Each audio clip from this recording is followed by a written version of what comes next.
Egunon. 7:30 dira. 6:30 etorri behartzen nuen goizeko saldiketa ikastaroa galdu du. Ez, astelena da. Ikastaro eguna asteartea da. Baina hilabeteko 3. astean astelenera pasatzen da, eta saroan ordea ostegunera. Ez aldakizu oraindik ez da zaila ere. Ez daukazu agenda beltz bat edo horrelakorik gauzak idazteko?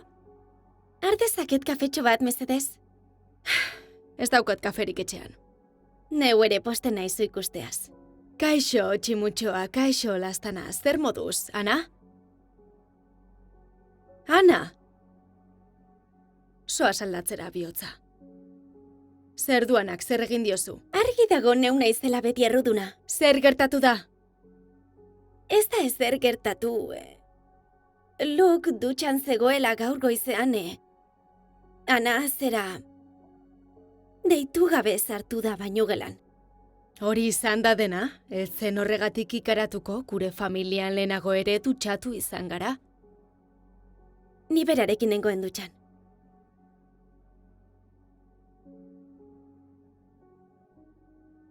Eta ez duzu gero horretaz hitz egin berarekin? Ez. Ez zen eroso izango berarentzat. Berarentzat edo zuretzat. 12 urteko neskatoak ezin du ulertu aita zergatik ez den inoiz itzuliko ona familiarekin.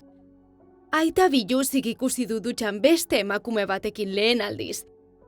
Eta uste duzu hobe izango dela berarentzat ezer gertatu ez denarena egitea? Bazeneki nola nekatzen hauen zazi moralitatearen zermoi horrek?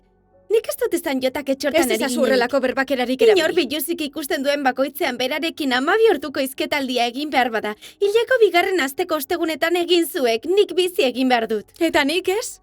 Umeak ditudalako? Badakit zer gertatzen zaizun zeureko jegia zara ama izateko. Eta zure alabaren abalitzarazoa? Neskato miskin maniatita lotxagabea delako? Alde nire etxetik. Zoaz. Ziur zaude? Hori tokatzen da agendan?